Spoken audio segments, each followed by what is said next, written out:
오늘 본문 로마서 8장 28절 말씀은 모든 사람들이 다 좋아하는 그런 구절 중에 하나라고 생각을 합니다. 우리가 알거니와 하나님을 사랑하는 자 곧 그의 뜻대로 부르심을 입은 자들에게는 모든 것이 합력하여 선을 이루느니라. 어떤 고난이 찾아오든 어떤 난감한 상황이 벌어지든 결론은 항상 모든 것이 합력해서 선을 이루는 좋은 결론이 맺어진다고 하니까 이런 말씀을 누가 싫어하겠습니까? 좋아할 수밖에 없는 그런 말씀 아닙니까? 근데 여러분, 우리가 알아야 되는 거는 이렇게 너무 내 마음에 와닿아가지고 그것도 또 어떤 내 필요에 따라서 내가 좋아하는 구절이라면 그럴수록 그 구절 말씀 안에는 함정이 있을 수 있다는 것을 기억하셔야 됩니다. 이게 무슨 말씀인가 하면은 그 합력해서 선을 이룬다는 이 결과론적인 이것이 너무 마음이 끌린 나머지 그 일을 가능하게 해주신 주체, 그 하나님이 잘 보이지 않는다면 이 구절은 참 위험한 구절이 된다는 것입니다. 그래서 이제 이 부분을 제가 그 원어 그대로 그 직역해서 읽어드리고 싶은데요. 우리나라 그 언어나 글에는 이 주어가 빠져 있을 때가 많습니다. 좀 그런 습관이 있다 보니까 우리말 성경에는 지금 그게 빠져 있는데요. 원어로 한번 들어보십시오. 이 부분은 하나님을 사랑하는 자에게 하나님은 모든 것을 사용하셔서 선을 만드신다는 사실을 이렇게 되어 있습니다. 그러니까 여기서 강조되는 것은 모든 것이 합력해서 선을 이룬다는 거기도 무게가 있지만 그 일을 이루시는 분이 하나님이시라는 이것이 강조가 되는 그런 표현 아니겠습니까? 이 점은 바로 그 다음 나오는 29절 30절도 마찬가지인데요. 원어로 보면은 29절 30절이 하나님이라는 주어로 아예 도배가 되어 있습니다. 그냥 이 화면으로 이 내용을 이제 그대로 넣어가지고 한번 제가 만들어 봤는데 한번 보시기 바랍니다. 29절 30절.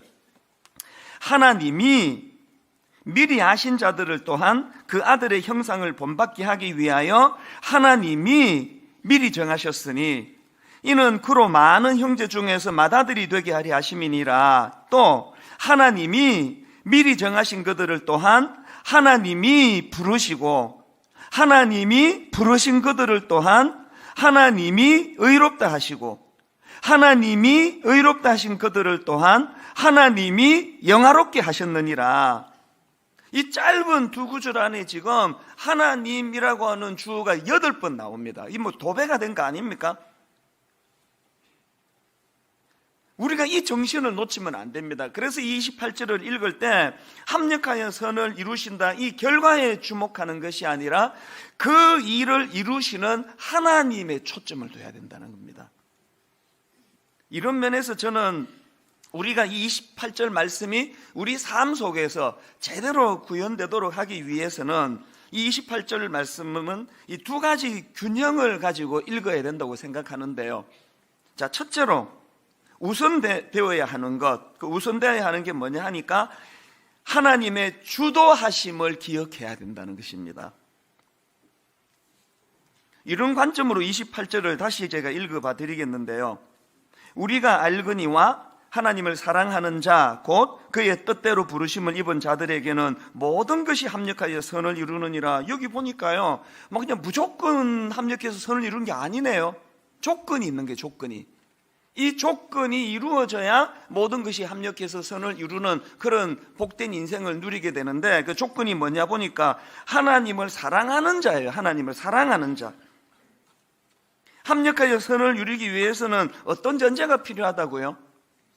하나님과 관계를 맺고 있는 자, 하나님께 삶의 우선순위를 드리고 있는 자, 그분에게 마음을 집중하고 있는 자, 이런 사람들이 누리는 축복이 모든 것이 합력해서 선을 이룬다는 거예요. 그런데 여기서 굉장히 중요한 거는 뭐냐면은 이렇게 그 하나님을 사랑하는 자 해놓고 이 곧이라는 연결고리를 사용하지 않습니까? 28절을 다시 한번 화면으로 보시겠습니까? 이 곧이라는 연결고리는 뭐예요? 앞의 내용을 강화 설명해 주는 게 곧으로 시작되는 연결고리로 나오는 문장인데 그 내용을 보니까 하나님을 사랑하는 자 곧 그의 뜻대로 부르심을 입은 자들에게는 이런 설명을 덧붙이고 있다는 거예요. 뭘 의미할까요?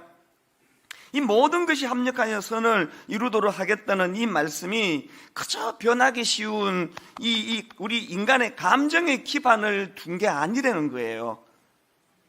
그 하나님의 말씀은 변치 않으시는 하나님의 부르심과 뜻의 기반을 둔 것이다. 그 변덕이 죽을 듯하는, 아침에는 좋았다가 저녁에는 싫어졌다가 그런 우리 어떤 인간의 감정에다가 기반을 둔 하나님의 말씀, 하나님의 뜻이 아니라는 거예요. 이런 차원에서 저는 누가복음 10장 17절 70인이 기뻐하며 돌아와 이르되 주여 주의 이름이면 귀신들도 우리에게 항복하더이다. 얼마나 기뻤겠습니까?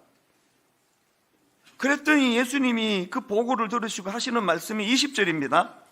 그러나 귀신들이 너희에게 항복하는 것으로 기뻐하지 말고 너희 이름이 하늘에 기록된 것으로 기뻐하라 하시니라. 이 부분을 그 유진 피터슨의 메시지 성경이라는 성경으로 보니까 이렇게 의역을 해놨더라고요.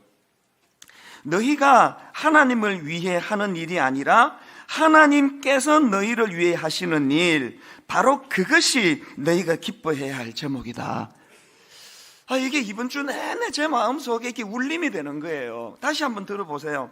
너희가 하나님을 위해 하는 일이 아니라 하나님께서 너희를 위해 하시는 일, 바로 그것이 너희가 기뻐해야 할 제목이다.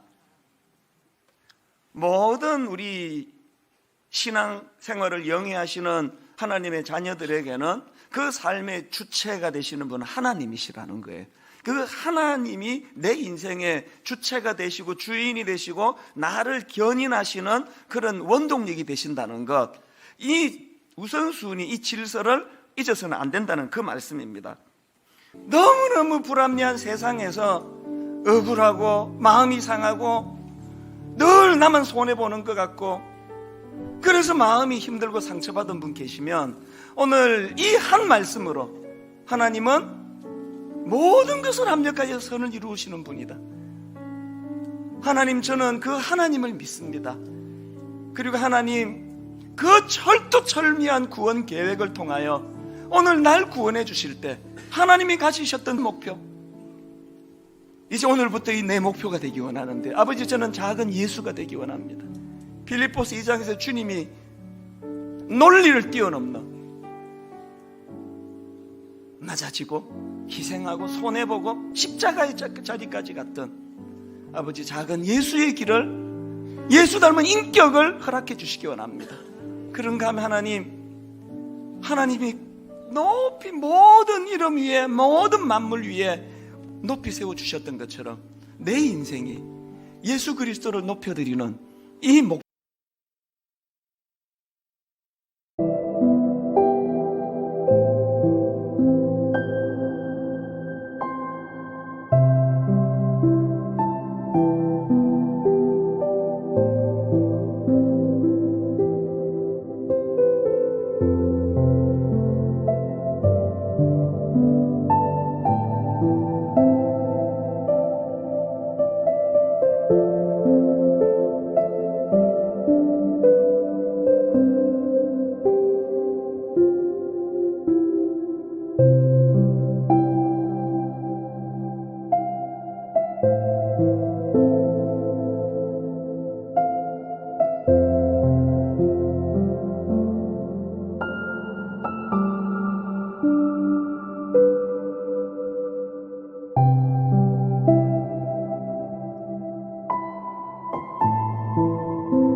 회복되기를 원합니다.